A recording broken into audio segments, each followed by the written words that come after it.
Yep, I am John's younger, more attractive counterpart. So you're very lucky to have me. And I'm going to talk to you about what is CRO and how to achieve it, or more accurately, how to do it. First, the obligatory bits about me. So I've been working in digital optimization for the last 5 years. I've worked in a mixture of in-house roles, agency roles, which I do now. I've had loads of various job titles that all mean very little. Digital analyst, kind of best one was web producer of the internet. I think I'm not quite sure what that means. But my main goal of all of the jobs I've had in the last 5 years is to optimize a website. And you do that by basically looking at how to improve it for the user. So it doesn't matter what your job title is, analyst, thing. We all just want to make a better website for our users. Some of the kind of people I've worked with over the years, the Royal Navy, which is on how to increase applications of people who not only just want to join the Navy, but are qualified applicants. I started out working in affiliate marketing for a voucher code website. So all we're trying to do there is just help people save money by getting a voucher code. Recently done some work with Arthritis Research UK, so helping them get donations to their charity. And they're all very different conversion goals. But at the end of the day, it's a conversion. So sometimes you think of it, you think it's a kind of a dirty term of like, oh, I want to get into someone's kind of mind, dark patterns of how they get somewhere. No, we just want to understand the user and help them towards their goal, whether that's a sign up, requesting a prospectus, purchasing something from a shop in terms of e-commerce sites, or signing up and starting a career as in the Navy. So that's a little bit about me. CRO is kind of one of those acronyms that doesn't mean a lot. It actually stands for conversion rate optimization. And as I was saying, what it actually is the use of data and insight to understand a user and understand their behavior. In terms of people who work in the industry, what I do, we all kind of start to hate the term conversion rate optimization now. Actually, what we do is just optimization. If you wanted to improve your conversion rate for, say, an e-commerce website, you could just reduce everything to 1p and your conversion rate would go through the roof. Now, actually, what we do is we want to optimize the website, and we do that by understanding data and insight. So we all build websites, usually in cycles, and I think it's very much like kind of when you want to improve a room in your house. So the living room here, this is one I Googled earlier, it's very much like a website. You go every couple of years, you go, actually, I'm fed up with that. I want to redo it all. I want to change the sofas. I want to repaint the walls, change the carpet. And unlike a kind of a living room where you continue to improve it over time, and you go sort of, you get all the carpets, you get all your sort of your trinkets in there, you slowly add to them, you add pictures to the walls, you move things around. You might, when you put the sofas initially there, you might sit down and you go, this is great, and then you realize about 4:30 every day, this light hits you right in the eye, so you need to move them to another side of the room. What we tend to do with websites is we build them, we get the sofas, paint the walls, and then we don't go on to continue to improve them and optimize them for the people who are using them. So when we're talking about CRO, I suppose it's very different. Of course, we build websites, and we all intend to use our website to help the user. And we go through that long process of going, look, it's great, we're all really pleased with ourselves, but we're all too keen to say, we're done. Right, let's not look at that for another 3 years. What actually is in the process of CRO is breaking ourselves out of that cycle and starting to do it every day in a kind of iterative cycle and really trying to improve our website. So why are we talking about this? And it's really relevant, actually. So far, you've had some talks on SEO, so about bringing traffic to your website, about the content of your website. And that's all investments you make into your website. So it's this slide here. Millions are spent on traffic acquisition across the industry. There's paid search, there's social. You employ people to make that content. You put your time into making things you want people to read. And that all goes through this funnel here of kind of trickles down, and then you've got your end conversion goal at the end. And what you are aiming to do by CRO is making this funnel wider. So if we suddenly make each side better by making the website better, by improving the investments you've made in acquisition of people coming to your website, then we're going to make more conversions at the bottom, and we've got a more happy user. It's all about, I suppose, what are you doing to maximize the efficiency of your acquisition activity? And part of that is obviously making your acquisition activity better. That's what a lot of people aim to do. But we don't think about where we're sending them. How do we continue to improve that for the people we're sending there? So I'm going to talk you through now sort of, I suppose, the model that I use in terms of how to look at starting CRO with people and websites. And it's kind of based on the maturity of kind of where you are in the situation. So as I go through these, hopefully you can kind of sort of associate where you are and how you fit into all of these in with each individual kind of businesses, schools. So start off with analytics setup. And this is all about laying the foundation for a robust form of testing. So it's kind of, everyone when talk about CRO, if you have a little bit of understanding of it, everyone understands it's kind of testing different elements of the website, things like that. But actually at the core of that, it's just data and insight. So we want to understand what people are doing on the website, what buttons they're clicking on, why are they kind of going to certain pages, why don't they like other pages, and that all comes from a foundation of analytics. So first thing to start with, an audit of your basic analytics account. Nearly everyone has Google Analytics on their account. It's a great tool, it's free, but you need to make sure it's setting up recording stuff properly. So sort that out for stage one. You might, if you're going to go on to stage two, you want to get some A/B testing software on your site. This also has a lot of bonuses, and there's lots of them in the market, but they have bonuses of they allow you to sort of do heat mapping, sort of see where your users are going, what they're clicking on. You can record user journeys to understand why someone's viewing certain elements of the page, and you can get that all within testing tools, so you get that on there. And also, you want to increase your skills. So it's all good having all these tools on there, but you want to be able to understand them. The great thing about working in digital and in kind of optimization is we all put loads of stuff on the internet. If you have a thought or query, you can just Google it. There's loads of great people writing about things, so read those things. Google Analytics, for instance, has a free certification where they give you lots of free information about how to use a tool, how to go about it. It's the Google IQ. It's really simple to do, and it's got lots of great videos and lots of great content on how to improve it. So start off by, before you go into jumping into, we're going to test something, you need to make sure the fundamentals are there, that you're working off data and insight, rather than my boss likes the color of that button, I think it should be a different color. It's not a great start to why you're actually doing this. So the next stage is, here it's labeled as multivariate testing. What it actually is just testing in general, kind of you're starting. So there's 3 types of tests you can really run in this. So it's an A/B test, and that is basically where I go, I'm still on stage now, imagine this is a website, and we think, should we have the ginger bearded bloke stood here, here, or here? And then we'll show it to everyone and go, which one do you prefer? I don't know. But we'll test it and we'll figure it out. Now that's one variation, which is where am I stood on this website, which is a stage.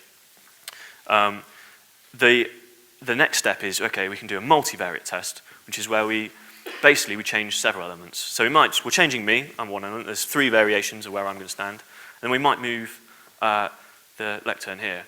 We might get rid of it, that'll be one variation, and then we might have it the other side, or we'll have it to the left of me here. So that's another element of what we're changing. So we're changing 2 variations of the page. Now, what you've got to do when you're running those kind of tests is we need to know if I'm stood here and I've got the lectern to the left of me, that's one variation. The lectern needs to be left of me and I'm stood in the middle. I'm still on the end, the lecturn's to the left of me. Then we need to run it with me who stood in all those positions and also the lectern off the stage. So you've got to build now, because we're changing 2 variables, which have got 3 variations each, we've got to build 9 variations. So as you start to scale that up, that's kind of obviously why you don't change too many things at once if you want to try and figure out what you're doing. The other test is, okay, if we're going to radically change the page, we've got a completely different idea. Maybe it's your kind of request button or your request screen for like a prospectus or find out more, book a call, come speak to us type thing. You might want to completely change that page. We've got a new idea of a design, it's radical, very different. When we run a split test, and we'll just create 2 different pages and we'll split traffic to them. Rather than going, okay, we're going to change each element and try and monitor that. No, actually, we want to know, does our new version that we think is good, is it better than the old one? Are we going to not damage our business and damage our users' experience by putting it live? So this kind of stage starts with another audit of your site data. And this is basically where you look at your website and you try to figure out, from the data and insight we've gathered, what do we need to improve? And I'm going to cover into more detail of how you go about do that in a bit. And then you start running tests. It's an exciting thing. You get to sit your ideas, see if they work. If you're lucky, they might. It's kind of, I obviously do this for a job. 60% of the tests I run work, 40% I can't predict the winner. So it's not necessarily a kind of sort of science where I'll get one every right. It's about testing ideas. Otherwise, if I knew what was right, why don't we just put it live in the first place? I'll quickly run through these other two stages. So next stage is personalization testing. And this is basically, before we were testing pages based on everyone visiting them, or maybe a certain device. Personalization testing is taking it to the next level, where you start to personalize offers to people. Basically, you want to personalize content to the individual, but you need to test how it works. So you can personalize things like offers, content, visuals, depending on who's coming to the site. A great example is with, obviously in education, you've got students and parents, both decision makers. Now, if you can personalize your content on your homepage to know who is who and show them different experiences, then you're going to get a much better experience for your user. If anyone wants to know more about that, feel free to talk to me afterwards or chat to me on Twitter or anything like that, and I can go into that a bit more. The final one is, what's here is advanced UX services. And that's basically where you've reached a point, you've optimized pages, you've optimized sections of your website, elements of your website so much. Actually, now we're going to rip it all up and we're going to do something drastic. We're going to change the flow of the website, we're going to change things that work. And that's kind of, again, it's once you've gone through those other stages, it's kind of, what do we do next? It's kind of actually redefining a journey. And obviously, we redefine a journey, we want to test that that works, so we're not damaging the user. Today, we're focusing on multivariate testing or testing, and I'm going to run through some of the core elements of how I'd go about doing that and how I'd recommend you guys do. So it's all about working to a robust testing framework. We've all got great ideas about what we want to test, kind of different opinions, but the core of it is we base everything on data and insight, and we run it in a framework so that we don't get carried away with ourselves and we're not wasting our time testing things that maybe aren't going to matter. We're going to maximize the opportunity of potentially increasing this. So kind of work to this 6-step optimization plan. And each one of this is for every test you run. Now, the great thing that we want to try and do is we want to run a test every 2 weeks, every 4 weeks. We want to complete the cycle of going around in an iterative way. So rather than we build a new website, we'll come back to it in 3 years, no, we want to keep testing, keep improving, and then it might get to a point where we go, oh, we do need a new website, but in those 3 years, we've tested hundreds of ideas about how to improve the website. We've now learned loads of stuff about our users, what's best for when we build a new website, and we can continue to learn and optimize, and we don't have to wait 3 years for those learnings to be put into place and to improve the website. So step 1, identify test. The most important stage, obviously, if I mess this one up and I go test something that's completely irrelevant, or it's not going to impact my users, or just kind of it's on a really low traffic page so no one's actually going to see it, then the test itself isn't going to be very valuable. So this is where I suppose the skill in CRO comes in, which is identifying what to test. So we're going to look for all the data we have, our understanding of our users, kind of observing them, and we're going to try and make basically hypotheses of ways we can improve the website. So how to identify a test. So when I go about this, I'll create a piece of what I call conversion research. So I look into these 6 areas of a website and try and draw understanding of what's going on. So web analytics, I won't go into too much, but the great thing about Google Analytics, we can start to see where people are traveling. We'll be able to see pages people aren't making it to. We can add event tracking to figure out what buttons people are clicking. So we can bring all that information in to build that layer of, okay, what's happening here? Where do I need to improve? Maybe there's kind of a case where you've got your landing page where everyone lands on, but people aren't making it to the area where the content I want them to see, so I need to improve getting to them to that content. So we're trying to find that in web analytics. Heuristic analytics is basically user experience of the site and analyzing that, observing users. Got technical analysis here, something you can get out of Google Analytics, a lot of this stuff. Site speed, does it work on all devices, browsers? We can dig into our website and see, okay, actually, maybe 20% of the people on a page request a prospectus.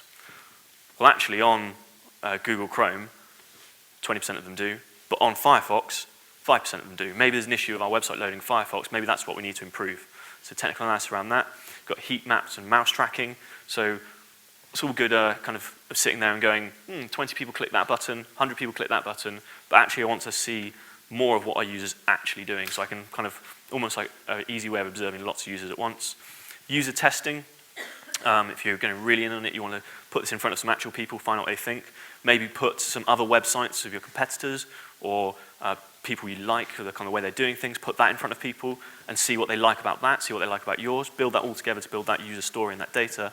And then also qualitative surveys where you can actually just ask people. Obviously, this is my profession, so I always fill out those surveys if I come to a website to help out fellow people about what I think. And it's a great way to find out what your users actually build on your website. So use all of that information to identify areas that you think need improving on your site. The next thing you do is you create a hypothesis of what I can do to improve that.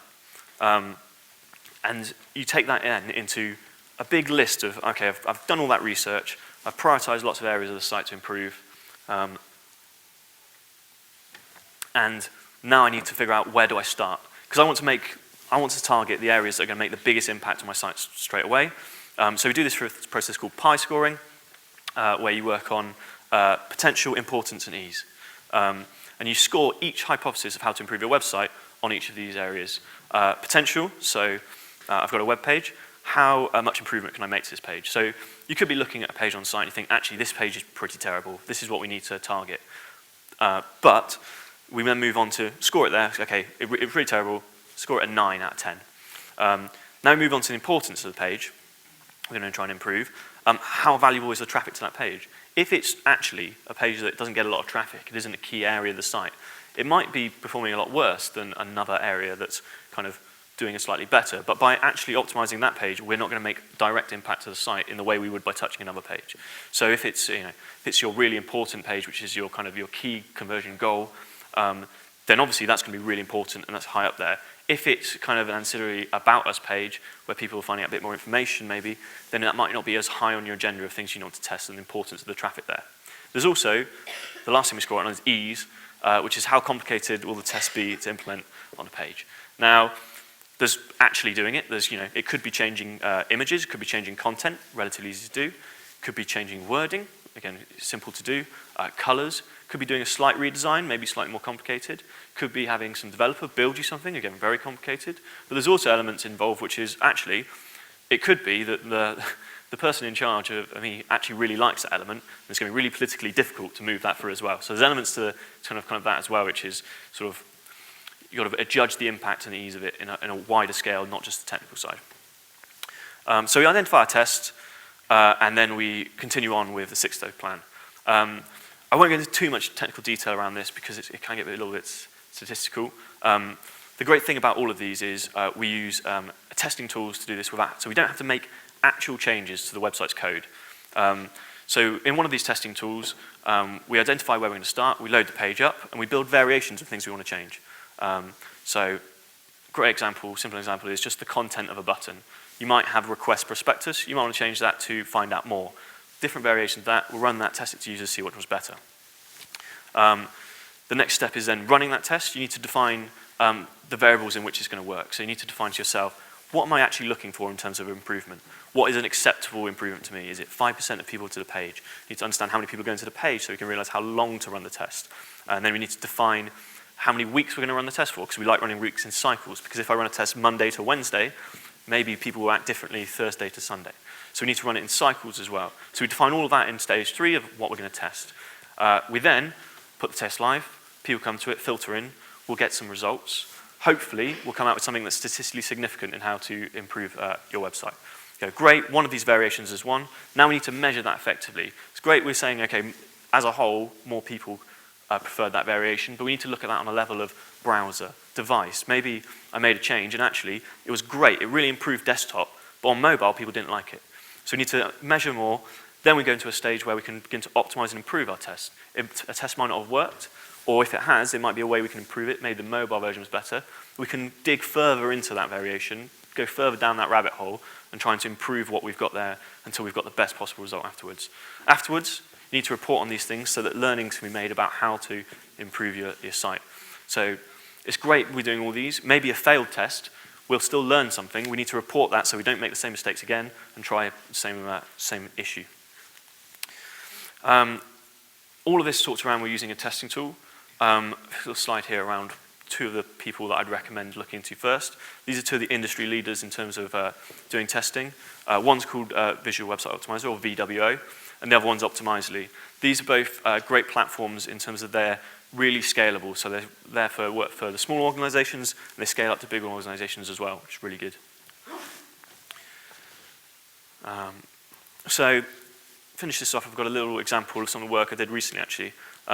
When my boss John asked me to step in and fill in this yesterday to kind of put this presentation together, I was thinking, well, okay, what have I got that's relevant to people here? And I suddenly thought, actually, finished this a couple of weeks ago, it's a great example.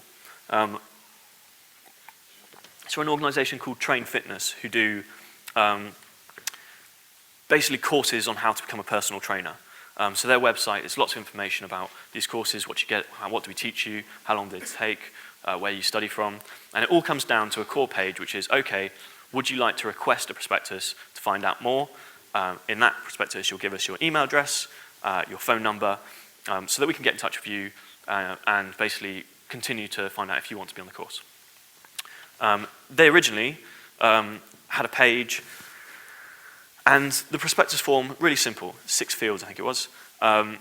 It didn't fit above the fold of the page. So when you landed on the page, and I've got an example in a minute, you could see that although it looked really simple to fill out, you've got all the terms and conditions at the bottom, so the page actually looked really long to scroll through. So we came up with the hypothesis of looking at some users, looking at the data, that actually, if we were to reduce the size of the form to bring it above the fold of the page, so it loaded for everyone, and they saw the form, they think, okay, that's really easy, simple to fill out at the beginning, then they're more likely to go through and convert. So this is where we were at. Sorry about these screenshots, they're a bit terrible. I had to try and take another Word document earlier. But before, you see it's a really simple form, but when you came to land on a page, you wouldn't see that send request button on most screens. So we ran some tests on how can we move this readapt this form to variations of that to make it easier for users to see. So first thing I thought, there's a lot of dead space at the top there that's not really saying a lot. It's quite nice to look at, but it's not doing a lot. So first thing, we could squeeze that up, try and get the form firm. Next thing we thought was, okay, that's one variation. We'll try another variation as well, a little more radical. We're going to move and put the email and phone number on the same line.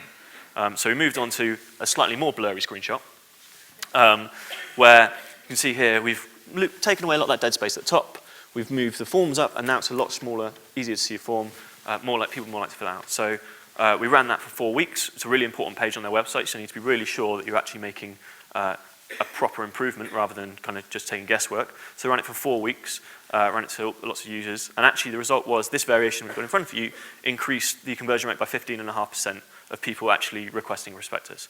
And that's all through just looking at the data, building this test out. In the space of 4 weeks, we've now got that. We can put that live to all the users afterwards, and that's an improvement that hopefully will last forever. Final takeaways from me. And these are kind of, I tried to put together some thoughts on the summary of what I've got here, and actually that's more of a practice. But I thought some thoughts on the do's and don'ts of CRO, and kind of hopefully you can take them away and sort of something you always want to have in your mind when you're moving on to them.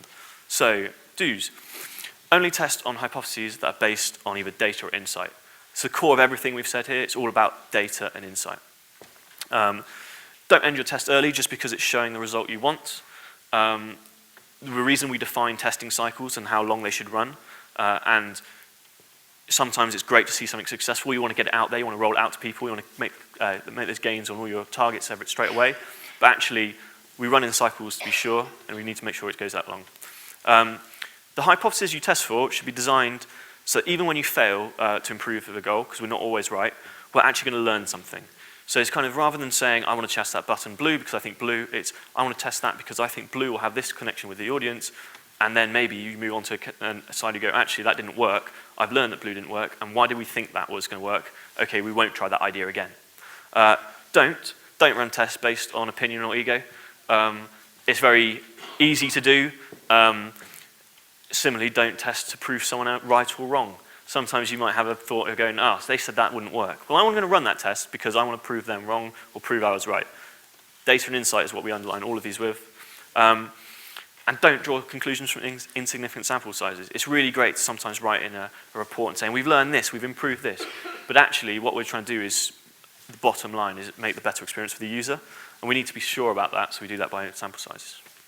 And that's everything from me.